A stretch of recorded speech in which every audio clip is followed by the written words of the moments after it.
Pinalayas ng may-ari ng inuupahang tirahan ang binata dahil tapos na ang kontrata.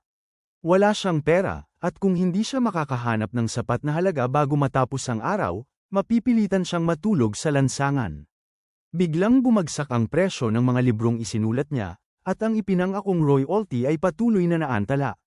Dahil dito, napilitan siyang isaalang-alang kahit ang pinakaalanganing paraan upang makaraos. Tinitigan niya ang kaunting baryang natira sa kanyang bulsa at malinaw na naunawaan na sapat lamang yun para sa ilang kagat ng pagkain. Sa kawalan ng pag-asa, nagpasya siyang subukan ng kapalaran sa loto dahil wala na siyang maisip na iba pang solusyon. Isang binatang nagngangalang Bu ang matagal na nakatitig sa karatula ng tindahang nagbebenta ng mga tiket sa loto. Dahan-dahan siyang pumasok, kumbinsido na sa kalagayan niya ay wala nang pinagkaiba kung bibili siya ng tiket o hindi, sapagkat gumuho na ang lahat sa kanyang buhay.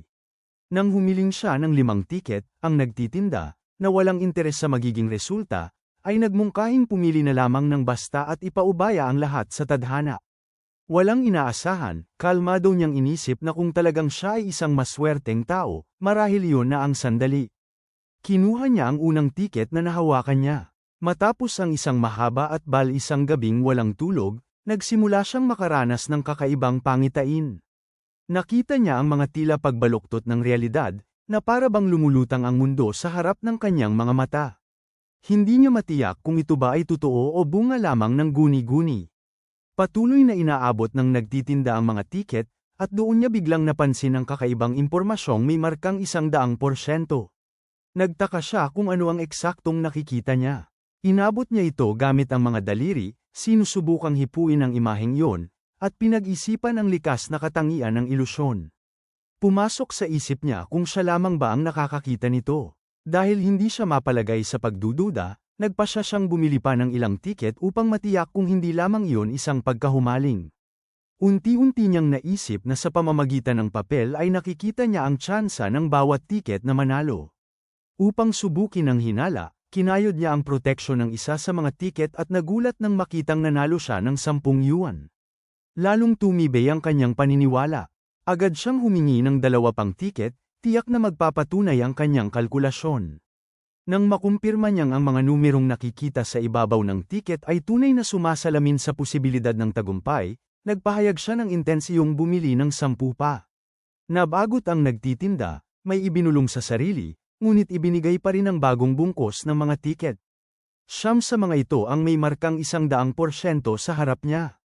Gayunman, inabot ni Bu ang tiket na may 0 tsansa. Nang mapatunayan niyang talagang hindi ito panalo, nakaramdam siya ng matinding pagkabigla. Doon niya lubusang napagtanto na kaya niyang makita ang porsyento ng tsansa ng tagumpay. Nang mapansin ng nagtitinda ang pagkatalo, pinaalalahanan niya ang binata tungkol sa panganib ng pagsusugal at ang kahalagahan ng pagtigil sa tamang oras. Sa halip na mabahala, mahinahong iniabot ni Bu ang pera at humiling ng 10 tiket sa halagang 20 wen at isa pa sa halagang 10. Nag-alinlangan ang nagtitinda ngunit inasikaso pa rin ang transaksyon, habang iniisip na tuluyan ng mauubos ang pera ng binata. Ang paglilipat ng pera sa account ni Bu ay lalo pang nagpatindi sa pakiramdam niya ng kawalang realidad ng mga pangyayari. Nagsimulang mag-isip si Bu kung ang mga porsyentong nakikita niya ay tsansa lamang ng pagkapanalo at hindi ipinapakita ang laki ng premyo. Naniniwala siyang mas kapaki-pakinabang sana kung makikita rin ang halaga ng mapapanalunan. Pinag-isipan niya kung paano ba kinakalkula ang mga tsansang iyon at kung may padron bang maaaring matuklasan. Bigla siyang naliwanagan ng isang ideyang sa tingin niya ay kayang baguhin ang lahat. Itinuro niya ang isang bante ng mga tiket sa mesa at hiniling ang mga iyon. Maingat niyang sinuri ang bawat tiket, sinusukat ang porsyento ng tsansa, habang ang nagtitinda ay kumbinsidong sa pagkakataong ito ay tiyak na matatalo na ang binata. Magaan ang pakiramdam ni Bu at naniwala siyang nararapat lamang na sumugal muli dahil malinaw na nasa kanya ang swerte. Unti-unting nainis ang nagtitinda ng mapansing umabot na sa halos 20,000 ang napanalunan ng binata, hudyat na dapat na itong matalo. Kinayod ni Bu ang isa pang tiket at nanalo ng 20 nang walang anumang gulat. Sa sunod-sunod na panalo, lalong lumakas ang kanyang loob at wala siyang nakitang dahilan upang tumigil. Napahawak sa dibdib ang nagtitinda, hindi makapaniwala sa kanyang nasasaksihan. 6 na beses nang sunod-sunod ang panalo. Inabot ni Bu ang isa pang tiket at nanatiling kalmado, na para bang karaniwan lamang ang lahat. Habang tinititigan ang mga tiket, nagsimulang pag-isipan ni Bu kung ano ang pinakamataas na halagang maaari niyang makuha. Doon niya biglang napagtanto na ang ipinapakitang porsyento ay nakadepende sa kung anong uri ng layunin ang nasa isip niya bago pumili. Naunawaan niyang kung maingat niyang bubuuin ang kanyang intensyon at gagamitin ang mga porsyento sa tamang paraan, madali niyang malalamangan ang may-ari ng tindahan. Lalong naging maingat ang nagtitinda, nakikita sa binata ang isang baliw o isang henyo sa manipulasyon. Dumating siya sa conclusion na hindi ito basta swerte lamang at maaaring ang binata ay reinkarnasyon ng isang Diyos ng pagsusugal. Lubos na naniwala si Bu na ang bago niyang kakayahan ay may banal na pinagmulan. Dahil tila nasa panig niya ang kapalaran sa araw na yon, humiling siya ng ilang dosenang tiket, o mas mainam pa ay ilang pakete. Inamin ng nagtitinda na kakaiba ang swerte ng binata sa araw na yon. Ngunit nagpaalala pa rin na huwag magpadala sa bugso ng damdamin at huwag mahulog sa pagkalulong. Maingat na tumugon ang binata nang may kapanatagan, ipinapakita sa kilos at tindig na wala siyang ipinag-aalala. Umaasa siyang muli siyang suswerte at muling makakakuha ng 20,000. Napabuntong hininga ng mabigat ang nagtitinda habang pinagmamasdan ang binata, pilit na ipinaalala sa sarili na hindi maaaring itayo ang buhay sa swerte lamang. May tensyon niyang sinubaybayan ang bawat galaw ni Bu habang ginagamit nito ang barya upang kiskisin ang panibagong tiket. Lalong tumindi ang kaba, tumulo ang pawis sa noo ng nagtitinda habang hindi inaalis ang tingin sa kamay ng binata. Makalipas ang ilang sandali, nakaramdam siya ng matinding ginhawa nang makita niyang sa wakas ay nakapili si Bu ng tiket na walang panalo. May bigat at kumpiyansang anyo. Pinanghawakan niya ang paniniwalang walang-walang hanggang swerte sa mundong ito at ang lahat ay may hangganan. Tahimik lamang nang ngumiti si Bu, sapagkat alam niyang hindi ito usapin ng kapalaran kundi ng kakayahan niyang makita ng maaga ang tsansa ng tagumpay. Hindi na siya umaasa sa pagkakataon, pumipili na lamang siya ng mga tiket na alam na niya ang porsyento ng nais na resulta. Upang hindi makatawag pansin, sinadya niyang matalo paminsan-minsan, umaasang hindi ito mapapansin ng nagtitinda. Masayang ngumiti ang lalaki at inisip na tama ang kanyang babala, at dahil sa pagkatalo ay tuluyan ang naubos ang swerte ng binata. Ngunit sa sandaling yon, may kakaibang pakiramdam si Bu na tila bumabalik muli ang pabor ng kapalaran, isang biglaang sensasyong hindi man lamang niya agad na unawaan. Sa una, inakala niyang muli siyang nanalo ng malaking halaga, subalit ng masuri, mas maliit pala ito kaysa sa inaasahan. Patuloy niyang hinangaan ang bago niyang kakayahan at sadyang bumibili ng mga tiket na may serong tsansa upang iliga ang isipan ng nagtitinda. Nang makita ng nagtitinda na maliliit na halaga lamang ang napapanalunan ng binata, paulit-ulit niyang inisip na iniwan na ito ng swerte at ang posibilidad ng tagumpay ay isa na lamang sa 10. Nagpakita ng pasasalamat si Bu sa ipinapakitang pag-aalala, na may seryosong anyong tila hirap tanggapin na tinalikuran na siya ng kapalaran. Sa loob-loob niya, kabaligtaran ang kanyang paniniwala. Naniniwala siyang ito na ang tamang sandali upang gamitin ang kanyang kakayahan sa sukdulan.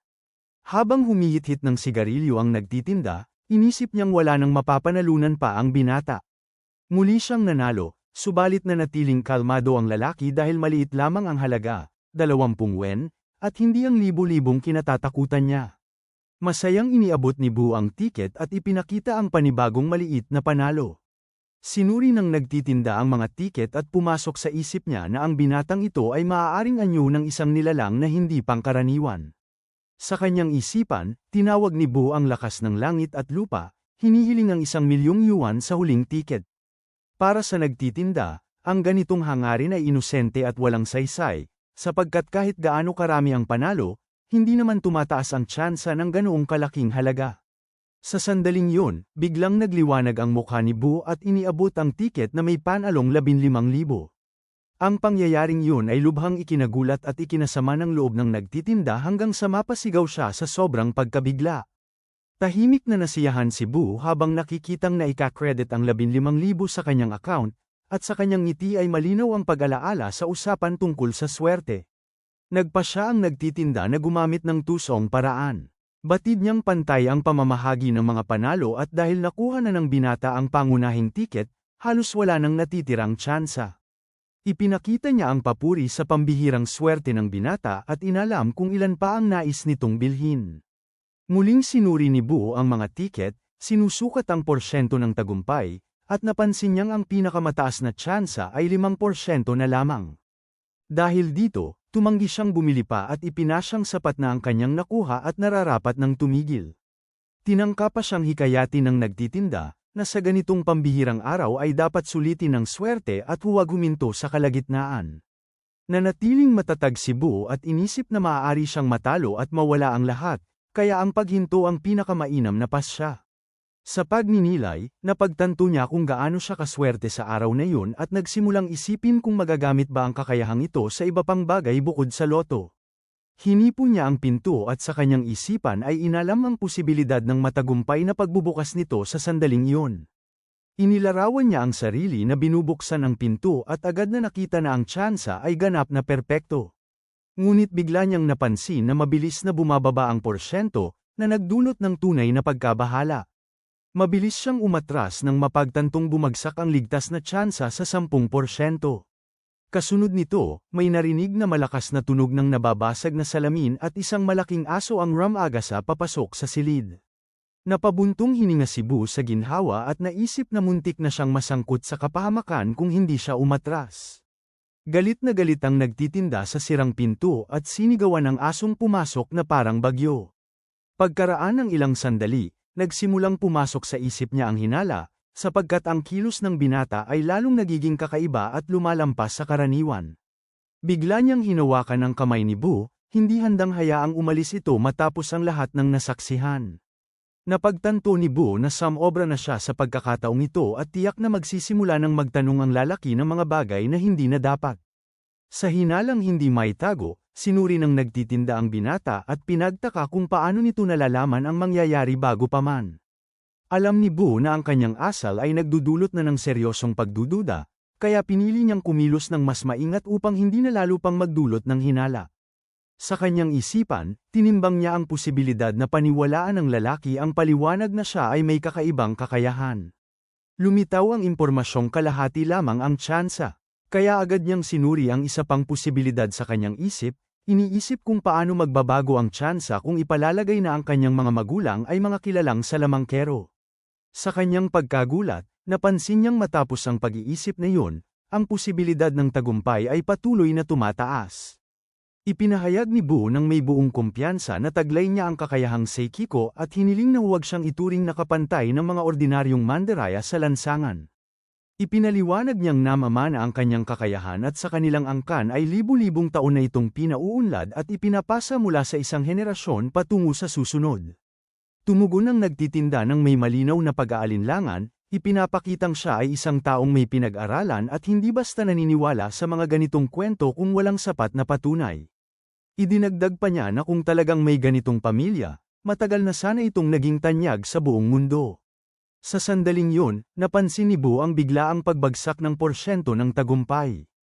Agad niyang naunawaan na ang kausap ay nag-iisip ng lohikal at siyentipiko, kaya mabilis niyang binago ang estratehiya. Ipinahayag niyang lihim ang kanilang angkan at ang kanilang kapangyarihan, sapagkat kung ito'y mabubunyag, maaaring abusuhin ng iba o tuluyang wasakin. Ang paliwanag na ito ay umayon sa pag-iisip ng nagtitinda at unti-unting nagbago ang ekspresyon ng mukha nito, kasabay ng mabilis na pagtaas ng antas ng tiwala. Buong paniniwala ring binanggit ni Bu na nasaksihan mismo ng nagtitinda ang pagpapakita ng kanyang kakayahan at marahil ay naramdaman na rin ito. Malakas na nagpahayag ang lalaki ng hindi paniniwala, ngunit sa kabila nito ay patuloy na tumaas ang posibilidad ng tagumpay hanggang 80%. Nakuntento si Bu sa pagbabagong yun at mahina kong ipinakita ang kasiguruhan sa kanyang sarili. Ipinabatid niya na kaya niyang sukatin ang tsansa ng tagumpay at ang magiging kapalaran ay nakasalalay sa kalooban ng langit. Ipinaliwanag niyang ang lahat ng napanalunang tiket ay mga palatandaan mula sa itaas at na nang balak niyang umalis ay may kakaiba siyang naramdaman, sinundan ng isang babalang tila bulong, dahilan upang umatras siya.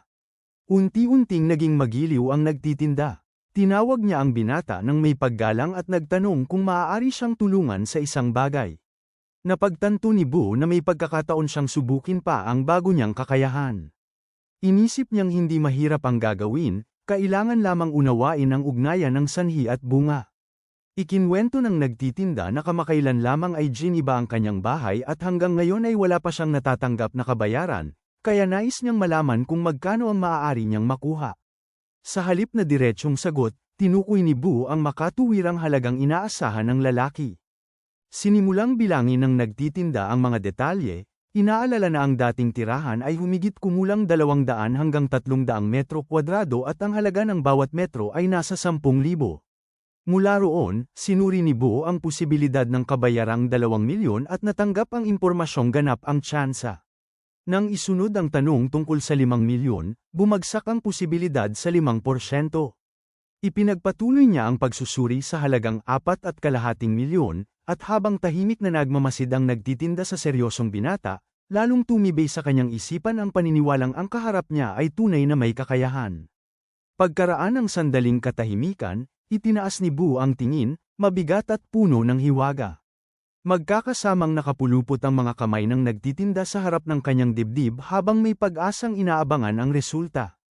Ipinahayag ni Bu na kung hihilingin ng 4,200,000, hindi ito tatanggihan. Ngunit kung ipipilit ang 4,2 milyon ay bababa ang tsansa ng tagumpay sa mas mababa sa 80%. Iminungkahi rin niyang direktang tawagan ang kinauukulan upang mapatunayan ang lahat. Agad na inilabas ng nagtitinda ang kanyang telepono at nanginginig na din ang numero. Matapos ang maikling usapan, labis ang kanyang pagkagulat dahil eksaktong tumugma ang halaga sa sinabi ni Bu. Buong pasasalamat niyang kinilala ang binata bilang isang tunay na seikiko at nangakong magbibigay ng 300,000 yuan bilang pasasalamat. Ipinagpatuloy ni Bu ang papel ng misteryosong tagapamagitan ng kalooban ng langit, ipinikit ang mga mata at pinagtagpo ang mga kamay na tila nagdarasal. Sa kanyang isipan, napagtanto niya kung gaano siya kaswerte sa araw na yon, at ilang sandali lamang ay dumating ang abiso mula sa bangko tungkol sa pagpasok ng 300,000 sa kanyang account. Halos hindi mapigil ni Bu ang matinding tuwang nararamdaman dahil sa napakadaling paraan ng pagkuha ng malaking halaga. Sa pagtingin niya sa nagtitinda, naisip niyang sa kakayahang makita ang porsyento ng tagumpay, maaari niyang matupad ang anumang hangarin. Maayos siyang nagpaalam, habang ang nagtitinda ay patuloy na tumawag sa kanya ng may paggalang at taimtim na naghangad ng mabuting araw. Nakangiting pinanood nito ang kanyang pag-alis. Naniniwala si Bu na kung gagamitin niya ng wasto ang kayamanang ito ng kakayahan, magagawa niyang lubusang baguhin ang kanyang buhay at makamit ang tunay na tagumpay. Paglabas niya, agad niyang napansin ang asong nakabasag ng pinto ng tindahan at nagulat na naroon pa rin ito. Pumasok sa isip niya na marahil ay may hinahanap ang hayop, at nang suriin niya ang posibilidad, lumitaw na ganap ang tsansa. Naalala niya kung paanong ang asong yun ang naging sanhi ng kanyang pagkita, kaya napagpasyahan niyang suklian ang tulong at ibalik ito sa may-ari. Samantala, masiglang sinunggaban ng aso ang bolang nasa tabi nito at inihagis paitaas habang masayang kinakawag ang buntot. Ang bola ay mabilis na tumalbog sa mga gusali at karatula bago bumalik at tumama sa ulo ng aso, at mula roon ay humarurot diretso sa ulo ni Bu. Napapikit siya sa sakit at napaisip kung paano kinakaya ng may-ari ang ganoong alaga.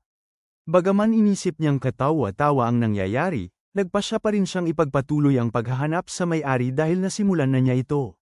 Bigla na lamang tumakbo ang aso, at agad na sumunod si Bu, naniniwalang maaari siyang dalhin ito sa tamang tao. Habang tumatakbo, ilang ulit niyang pinag-isipan kung nararapat pa bang ipagpatuloy ang paghabol, ngunit nanaig ang kanyang pagkamausisa kaysa sa pagdududa. Pagkaraan ng ilang minutong pagtakbo, napadpad si Bu sa isang sentrong parke. Doon niya napansin ang isang dalagang nakatayo malapit sa isang bangko. Masinsinan niya itong pinagmasdan at hindi niya napigil ang mamangha sa anyo nito. Iniisip na ang ganitong uri ng pagkakataon ay nangyayari lamang kapag sukdulan ang swerte. Sa kanyang tansya, ang dalaga ay halos perpekto ang itsura. Ilang sandali pa, pumasok sa isip niya ang posibilidad na ang dalagang iyon ang may-ari ng aso.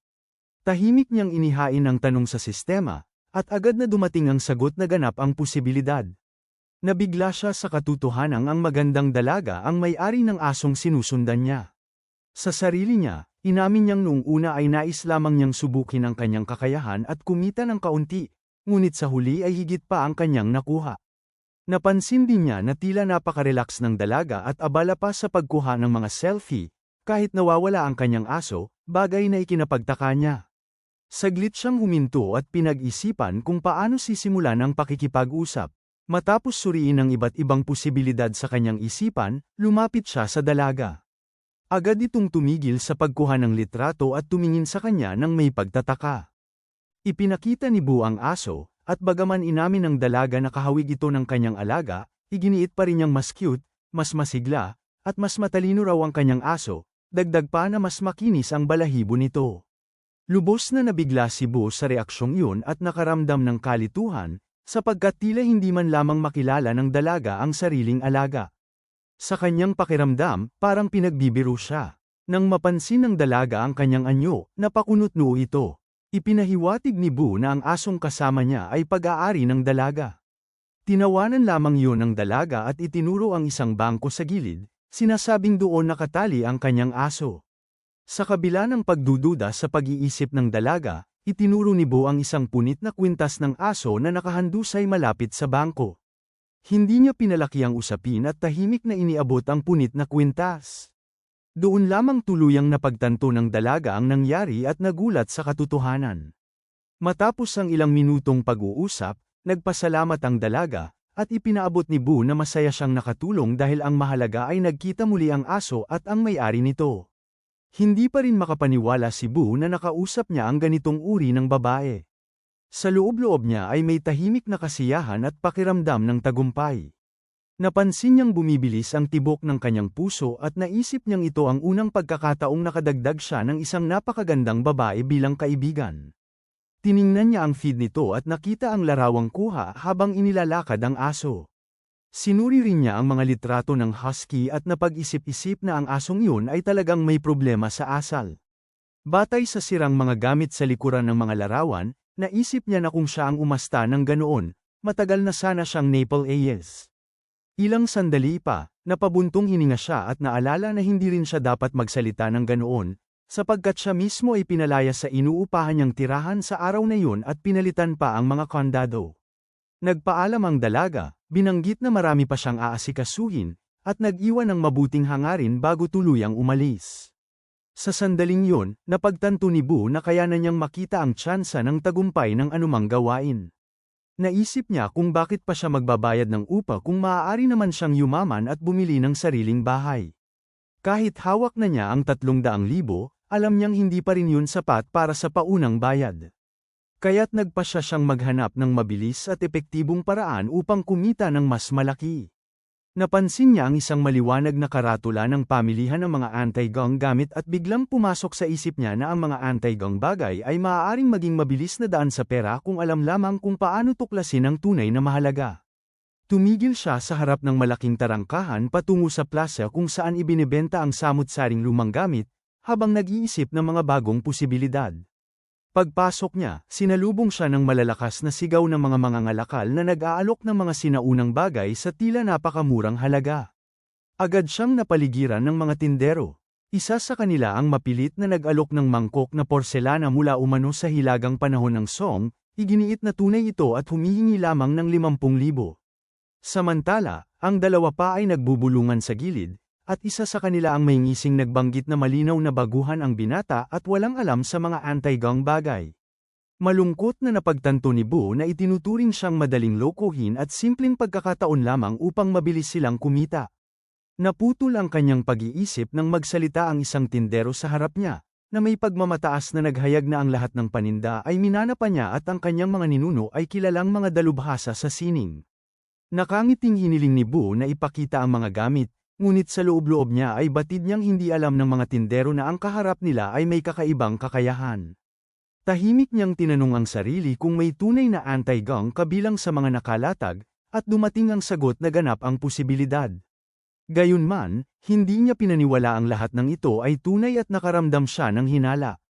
Sinuri niya ang mga bagay ng may pag-iingat, nauunawa ang may mga anti-gang nasa harap niya ngunit hindi niya alam kung gaano nakatanda ang mga ito. Nais niyang matukoy kung alin ang tunay na bihira at mahalaga.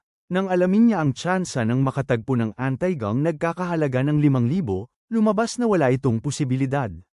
Sa patuloy na pag-scan, Napukaw ang kanyang pansin sa isang rosaryo na may ganap na pagiging tunay at 5% tsansa, na nagkakahalaga ng 300 yen. Agad na nagpahayag ang tindero na matalas ang mata ng binata at iginiit na ang rosaryong iyon ang pinakamahalaga dahil isinusuot umano ito ng isang imperatress. Nang marinig ni Bo na 20,000 yuan ang hinihinging halaga, agad siyang tumalikod at umalis, batid na malinaw siyang nililinlang ng nagtitinda. Nagkaroon si Bo ng malinaw na hinala na karamihan sa mga nagtitinda sa lugar ay pawang mga mandaraya lamang sa lansangan, kaya itinakda niya sa 10,000 yuan ang magiging batayan ng presyo. Lumapit siya sa katabing pwesto at inusisa kung gaano kalaki ang posibilidad na may mabibailang gamit na hihigit sa halagang yun. Nang makuha niya ang sagot na 10%, sunod-sunod niyang itinaas ang halaga at nagtanong ukol sa 20, 30, at maging 50,000 yuan.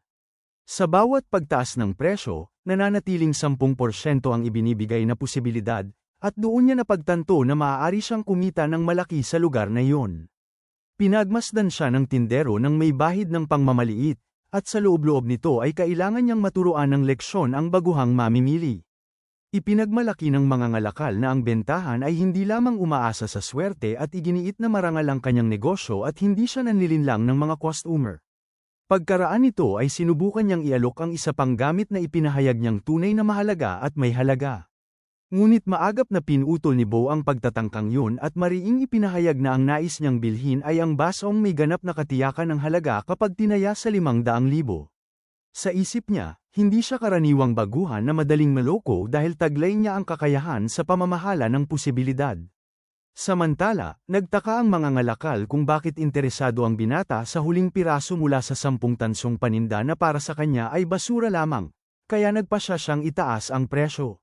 Napansin ni Bo ang masamang balak ng tindero at tahimik itong tinawag sa isip na matako na taong laging nagmamahal sa bawat pagkakataon. Pinagalitan niya ang sarili dahil maaga niyang ipinakita ang interes. Sa sandaling yun ay inalok siya ng tindero na silipin ang porselana.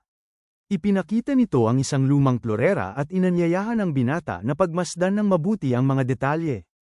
Itinuro nito ang mga bilog sa gawing ibaba na bakas ng gulong ng magpapalayok at iginiit na purong kamay ang pagkakagawa. Humingi ito ng 50,000 yuan at sinabi pang maaari itong ipagbili muli ng may malaking tubo. Nagkunwari si Biwo na namangha, subalit sa isip niya ay isa na naman itong pagtatangkang ipagbili ang basurang ang tunay na halaga ay ilang barya lamang. Bigla niyang napagtanto na hindi man lang alam ng matabang tindero na sa gitna ng mga paninda nito ay may anti-gang nagkakahalaga ng 250,000 yuan. Humingi siya ng paumanhin at nagpahayag na bagaman kawili-wili ang pagbili ng mga anti-gang bagay, hindi siya interesado sa porselana. Nabahala ang mga ngalakal at pilit itinago ang pagkadismaya sa hindi na ibentang florera. Casual na binanggit ni Bo na mas gusto niya ang maliit na kopang pang-alak, sinadya niyang maging tila walang pakialam upang hindi na muling magtaas ng presyo ang tindero. Napangiti ang mga ngalakal at pinuri ang matalas na mata ng binata na agad nakapapansin ng mga bagay na may halaga. Ipinahayag nitong ang tasa ay nabili niya sa halagang 8,000 at handa niya itong ibigay sa parehong presyo. Nagkunwari si Bo na nagulat, ngunit para sa kanya ay barya lamang yun. Agad niyang naunawaan na hindi alam ng tindero ang tunay na halaga ng tasa at ang kamangmangan nitong iyon ang magiging kalamangan niya. Pinilit niyang huwag ipakita ang tunay na damdamin dahil ang 8,000 ay walang-wala kumpara sa totoong presyo ng baso. Ngumiti siya nang makuha ang sagot sa tanong tungkol sa posibilidad na alam ng tindero ang tunay na halaga, naganap na wala. Nagpasya siyang magkunwaring dukhang baguhan upang lalo pang pababain ang presyo. Unti-unti niyang ibinaba ang halagang binabanggit, hanggang sa kahit sa 1,000 yuan ay ganap ang katiyakan ng pagbili. Naisip niyang yun na ang tamang sandali. Hindi na raw sulit na ibaba pa ang presyo dahil biglang bumabagsak ang posibilidad, at ang 2,000 ay makatwiran na. Ipinahayag niya na masyadong mahal ang 8,000 at humiling ng kaunting bawas. Sa isip ng tindero, ang tasa ay hindi man lang aabot sa 10 yuan ang halaga, kaya iminungkahi nitong ang binata na ang magtakda ng presyo. Inilahad ni Bo na handa siyang magbayad ng 2,000, bagay na ikinagulat ng mga ngalakal na hindi inaasahan ang ganoong kalaking baba. Bagaman hindi nasiyahan ng tindero, napagtanto rin itong may tubo pa rin yun.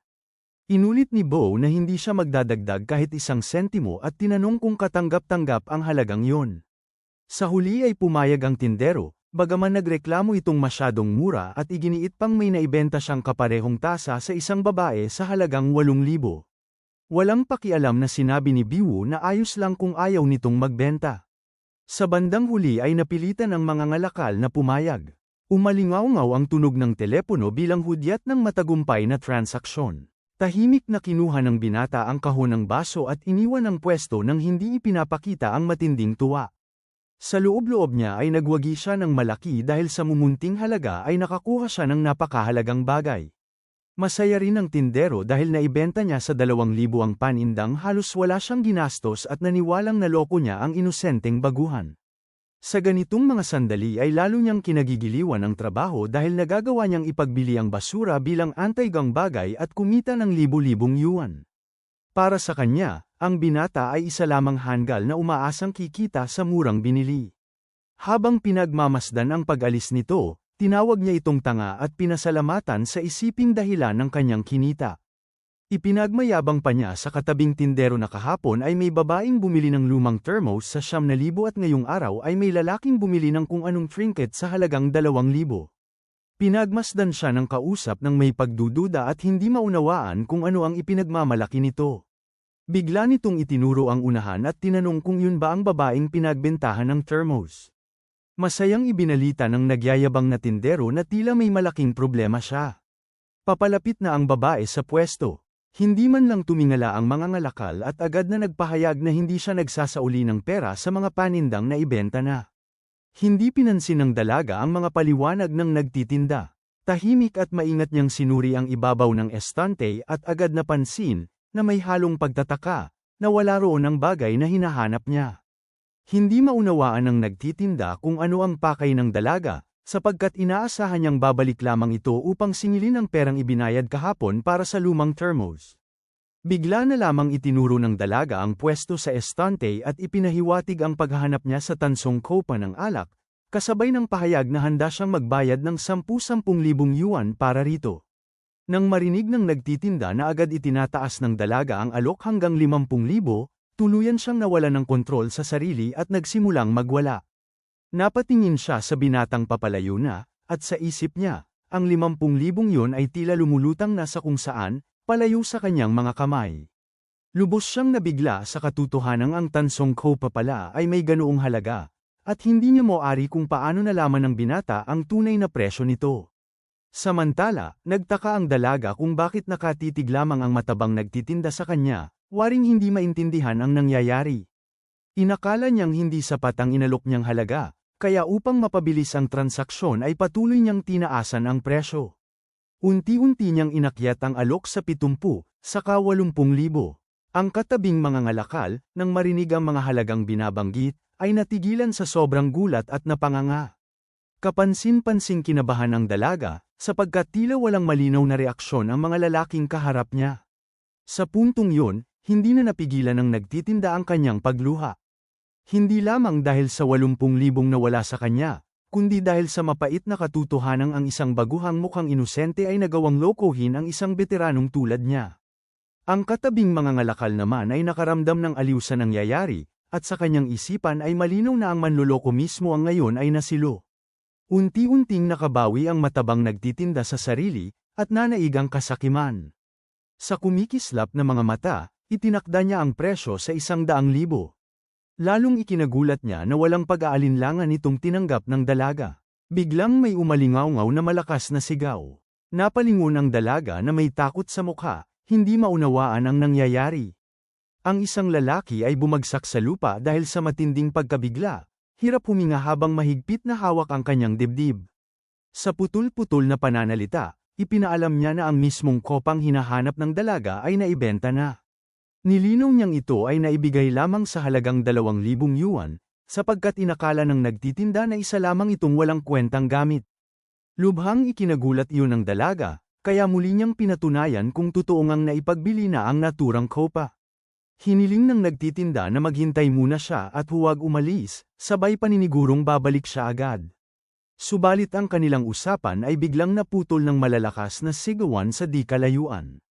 May isang tinig na masiglang nag-alok ng 300,000. Sabay-sabay silang napalingon sa direksyon ng ingay. May nagsabi na ang binata ay napakaswerteng may hawak na tansong kopang hindi bababa sa 300,000 ang halaga. May lalaking pabirong tumingin sa nagtitinda at ipinahiwatig na ito ang cup ang ibinenta niya halos libre lamang. Biglang nag-iba ang anyo ng dalaga at naging seryoso, sapagkat napagtanto niyang may panibagong balakid na humaharang sa kanyang layunin. Sa isang kumpas, ipinahiwatig niya na hindi katanggap-tanggap ang iniaalok na presyo. Tumanggi ang matandang lalaki sa kasunduan, sinasabing masyadong mataas ang halaga at hindi ganoon kamahal ang bagay.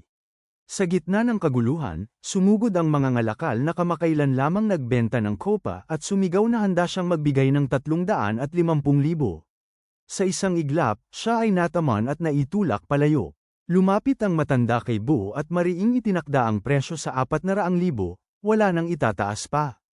Alam ni Bo na hindi pa yun ang sukdulan, subalit para sa kanya ay sapat na ang halagang yon.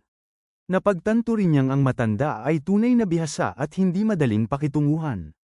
Makalipas ang ilang sandali, sinuri niya ang posibilidad na may benta ang kopa sa halagang 500,000, at nakatanggap siya ng tiyak na sagot na ganap itong posible.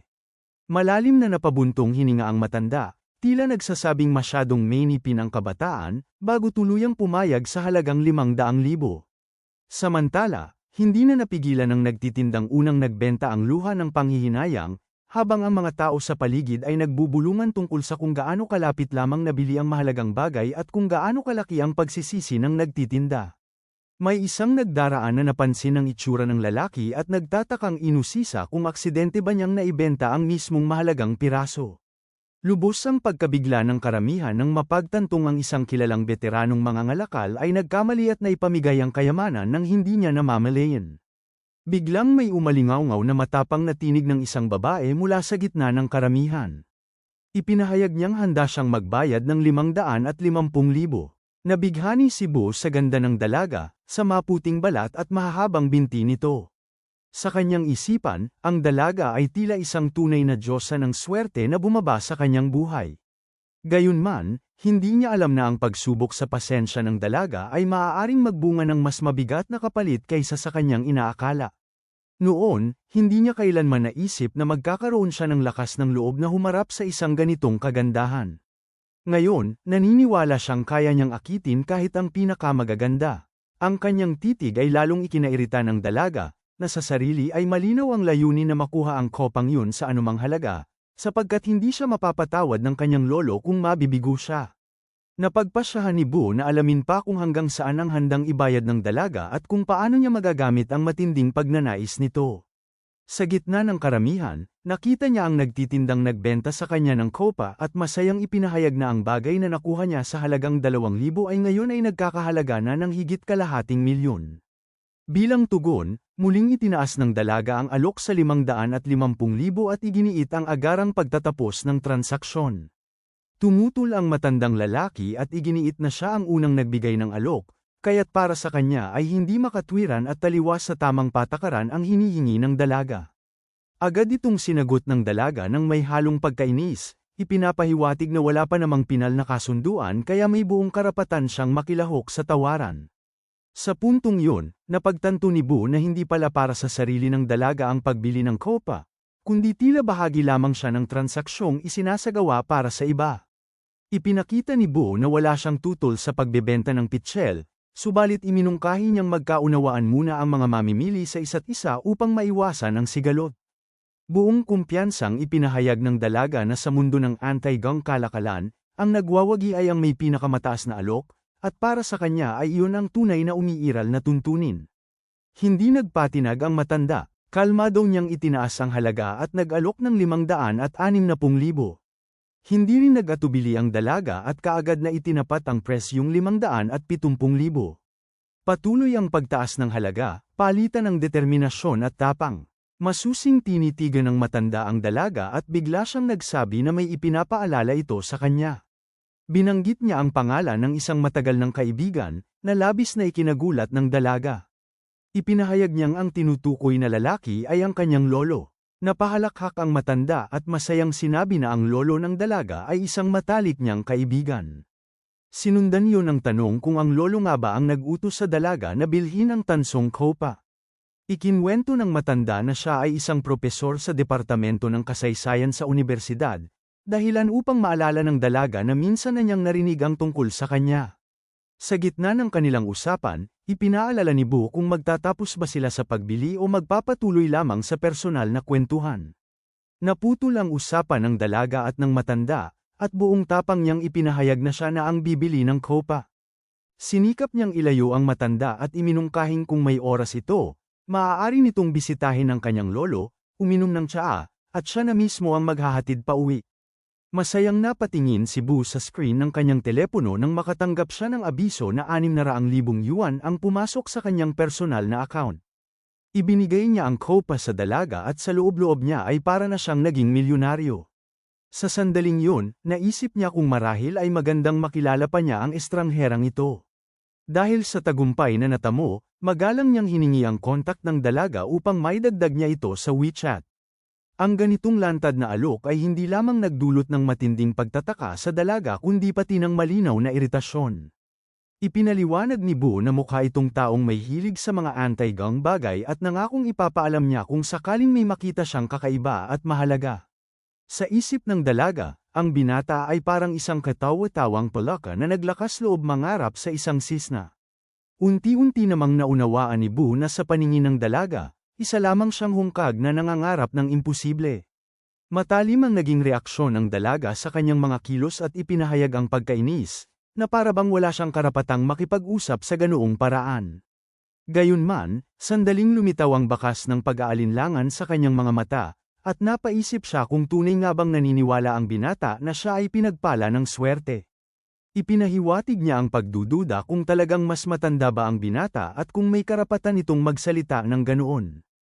Napaisip si Bu kung posibleng ang mas matanda ang dalaga kaysa sa kanya, kaya ginamit niya ang kanyang kakayahan upang tiyakin ito.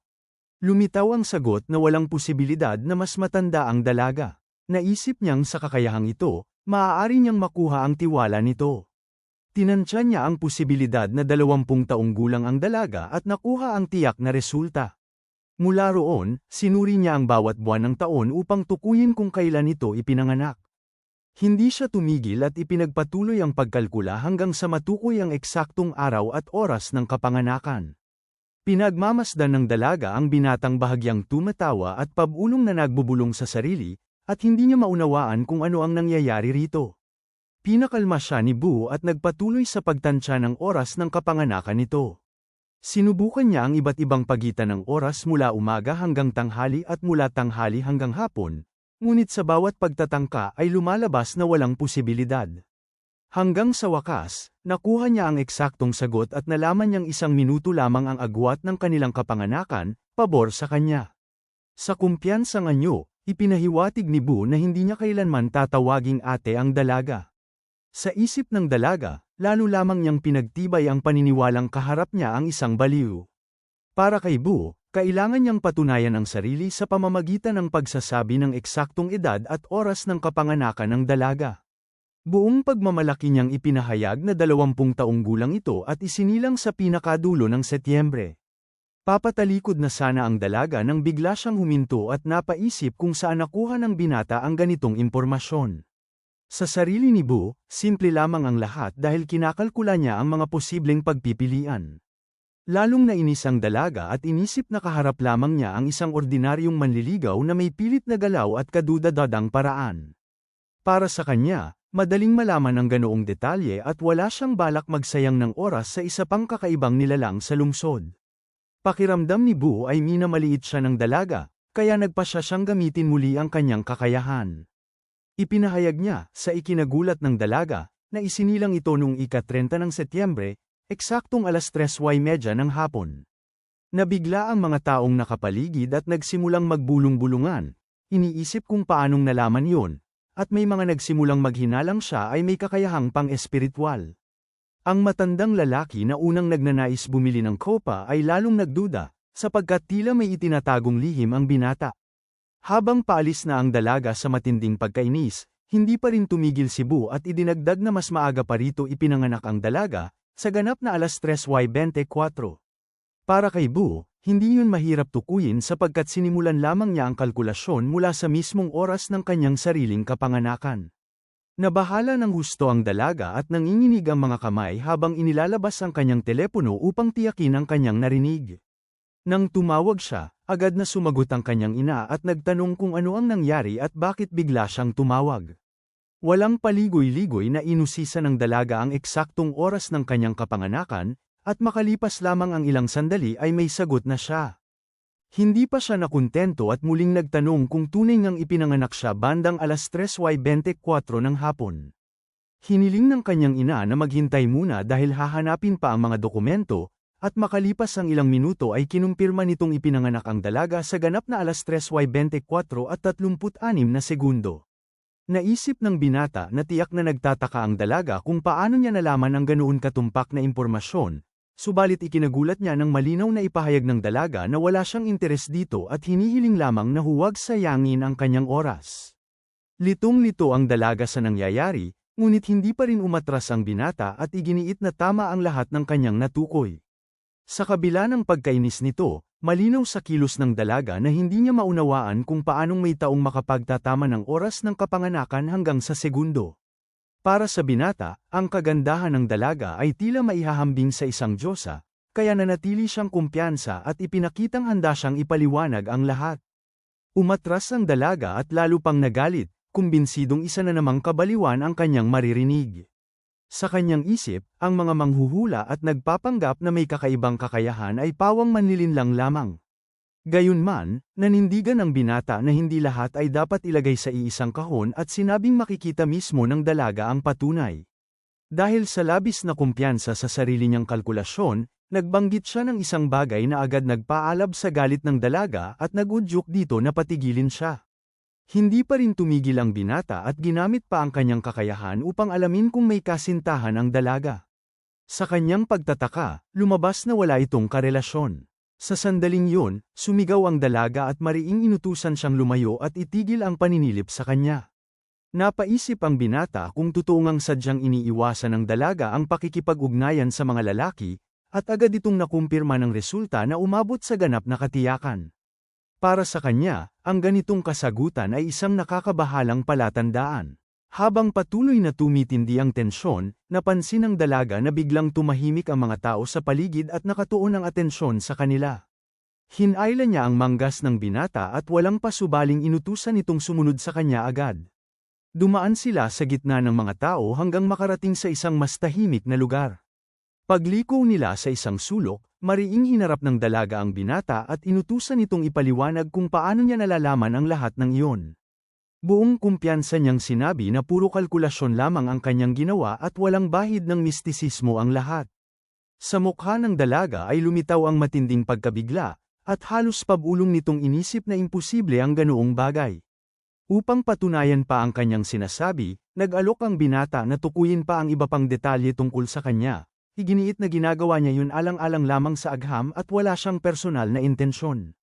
Lalo itong ikinagulat ng dalaga, na hindi pa rin maunawaan kung paano nagagawa ng binata ang lahat ng iyon. Matapos may dagdag ang dalaga bilang kaibigan, sinabi ng binata na ipapaalam niya kung may makita siyang anumang kawili-wili tungkol sa mga anti-gang bagay at maaari rin siyang kontakin anumang oras para sa payo gamit ang kanyang eksaktong pamamaraan. Habang papalayo, masiglang hamyuni ang binata at nagmuni-muni kung gaano kadali para sa kanya ang tuklasin ang mga lihim ng ibang tao sa tulong ng kakayahang makita ang porsyento ng tagumpay. Hindi niya inakalang makakatagpo siya roon ng isang napakagandang dalaga, lalo na ang magamit ang kakayahan niya sa ganitong paraan.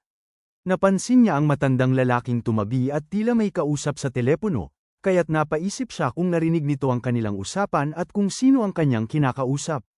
Nang suriin niya ang posibilidad na hinahanap sa bahay si Chinchin, lumabas na wala pa. Ngunit makalipas ang ilang sandali, biglang tumaas ang porsyento, dahilan upang isipin ng binata na may kinalaman yun sa kanilang naging pagtatagpo. Sa kanyang pananaw, ang biglaang pagkakakilala nila ni Chinchin ay tila itinakda ng tadhana at hindi basta nagkataon lamang.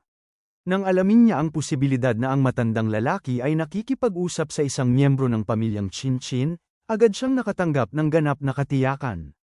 Samantala, si Chinchin ay nananatiling nakatayo sa eskinita, tulala at hindi pa rin makaahon mula sa pagkabigla sa nangyaring pag-uusap. Maya-maya, nakatanggap siya ng mensahe mula sa binata na pabirong tinawag siyang maganda at nag-alok pang muling magbasa ng kapalaran kapalit ng malaking halaga, kasabay ng pahiwatig na maaaring alam na ng kanyang mga kamag-anak ang kanyang lihim. Dahil dito, biglang tumakbo si Chinchin palabas sa mataong kalsada upang habulin ang kakaibang binata. Samantala, muling ginamit ng binata ang kanyang kakayahan at nalaman na tiyak na tatawag ang mga magulang ng dalaga sa loob ng 30 minuto. Nang paliitin pa niya ang oras, lumabas na mangyayari ito sa loob lamang ng 5 minuto. Ipinaalam niya ito sa dalaga, at eksakto sa sandaling yon ay tumunog ang telepono nito.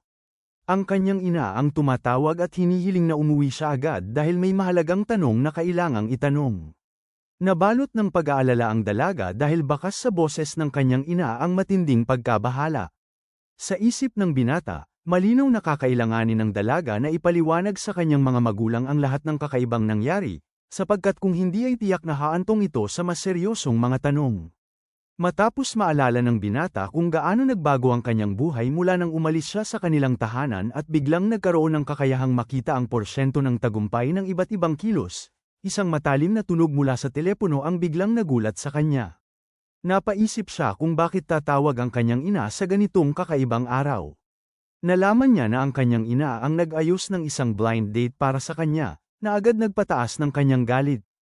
Ipinahayag niya ng irritable na hindi siya interesado sa ganitong uri ng pagkikita at tiniyak sa kanyang ina na hindi siya pupunta dahil hindi iyon ang kanyang estilo. Makalipas ang ilang minuto, napagtanto niyang wala ng saysay ang pagtatalo at kung naka-schedule na ang date, mas mainam na dumating siya sa oras.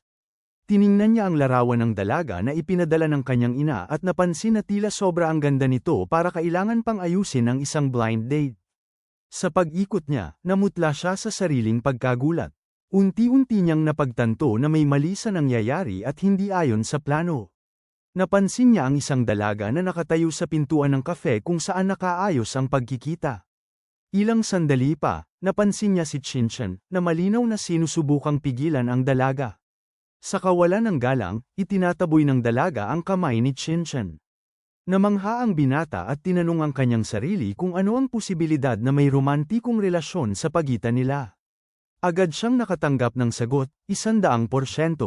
Halos malunod siya sa sariling tsaa sa sobrang pagkagulat. Napagtanto niya na isa sa mga dalaga ay malinaw na gustong wakasan ang relasyon, habang ang isa naman ay desperadong sinusubukang iligtas ito, na nagdulot sa kanya ng matinding pagkaalipusta. Napansin ng binata ang determinasyon sa mga mata ng dalaga na malinaw na handang ipaglaban ang kanyang layunin. Sa isang mabilis na galaw, inalis ng dalaga ang kamay na hawak ni Chinchin, na nagdulot ng luha sa mata nito. Napagtanto ng binata na masyadong komplikado ang sitwasyon, at nadama niya ang panloob na kakulangan sa ginhawa. Nahuli niya ang titig ni Chinchin na puno ng galit at napahiya. Biglang lumapit ang isang estranghero sa kanya. Ipinakilala ang sarili bilang Muer at iniabot ang kamay para sa isang handshake. Ipinahayag ni Muer na sa tingin niya ay karapat-dapat siya at bigla ang nag-alok ng pagkikita. Ang tinig ng dalaga ay napakabigat at malinaw na narinig ng lahat ng nasa kafe. Nalito ang binata dahil hindi niya inaasahan ang ganitong kaganapan. Binalik niya ang atensyon kay Chinchin na hindi mapigil ang luha. Mariing hiniling ni Muer ang sagot mula sa binata at tinanong kung talagang hindi niya siya gusto. Ipinaliwanag ni Bo na hindi iyon ang kaso at sa kanyang sariling isipan, malinaw na napakaganda ng dalaga, parang isang anghel. Lumapit si Muer sa kanya at sa mababang tinig, ipinahayag na seryoso siya at hindi nagbibiro. Biglang niyakap ni Muer ang binata, nagdulot ng malaking emosyon sa kanya. Hindi makapaniwala ang binata na tunay ang nangyayari, at ang kanyang system ay nagpakita ng 0% na posibilidad ng tagumpay. Nararamdaman niya ang masamang kutob ngunit hindi umatras ang dalaga at patuloy na tinutuloy ang layunin. Lumapit siya, mahigpit na niyakap ang binata, at hinalikan sa labi, na nagpakita ng hindi inaasahang tapang para sa isang bagong kakilala. Tila naging saksi si Chinchin sa lahat ng ito, nakatitig ng walang masabi. Hindi naglaon, inimbitahan ni Muer ang binata na sumama sa kanya. Sa kanyang isipan, nagtataka kung saan sila pupunta. Sinabi ng dalaga na pupunta sila sa kanyang bahay para makilala ang kanyang mga magulang, na sinambit na parang eksena mula sa isang murang nobela. Sa parehong oras, tumakbo si Shinshan palabas ng kafe. Bagamat nakikinabang, naramdaman ng binata ang kakaibang hiya at iniisip na ginamit siya ni Muer upang masaktan ang puso ng dalaga. Humingi siya ng kumpirmasyon mula sa system at lumabas na 100% ang posibilidad, na lalo lamang nagdulot ng kalituhan sa kanya. Napatingin siya sa determinadong titig ng dalaga at naunawaan na wala itong balak umatras. Nagdadalawang isip siya kung susundin o hindi at kung tunay nga bang dadalhin siya ng dalaga sa kanyang mga magulang. Mariing tinanong ni Muer ang binata kung ano ang kanyang desisyon at kung sasama ba siya. Napag-isipan ni Bo kung ano ang plano ng dalaga at kung paano siya gagamitin. Napagtanto niyang ang layunin ni Muer ay upang pakalmeyin ang kanyang mga magulang. Makalipas ang ilang sandali, maraming kumpirmasyon ang natanggap niya mula sa system na 100% ang posibilidad. Tumigil si Bo, at pagkatapos ng maikling paghinto, mariing tinawag ang dalaga sa pangalan. Tinanong ni Muer kung ano ang nangyari at kung nag-aalangan siya. Napuno ng galit at inis si Bo. Napansin niyang iniisip ng dalaga na bilang isang magandang babae, maaari niyang gawin ang lahat. Nagulat siya nang makitang may luha sa mata ni Muer pagkatapos ng kanyang matapang na salita, na nagdulot sa kanya ng halo-halong damdamin ng galit at awa. Sinabi ni Bo na wala siyang pagsisisi ngunit sinimulang suriin ang posibleng relasyon ng dalaga kay Shinshan. Labis ang kanyang pag-aalala na hindi niya alam ang iniisip ni Muer. Sa isang maaliwalas at marangyang furnished na apartment, narinig ang malakas na boses ng dalaga na nag-aanunsyo ng kanyang pagbabalik sa kanyang mga magulang. Lumabas ang inis na ina sa pintuan at irritable na tinanong ang anak kung bumalik na siya mula sa isa namang walang kinalabasan na blind date. Ipinahayag ni Muer ng may pride na nais niyang ipakilala ang kanyang bagong kasintahan sa kanyang ina at ama. Itinuro niya si Bo, na nakatayo sa pintuan, at labis na nag-alala ang binata, na parang siya ay hinayla sa sitwasyong ito laban sa kanyang kagustuhan at ang lahat ng nangyayari ay tila isang pagtatanghal kung saan kailangan niyang gampanan ang nakatalagang papel. Tinatanggap ng binata na kailangan niyang tapusin ang kakaibang pagtatanghal na ito dahil nahila na siya rito.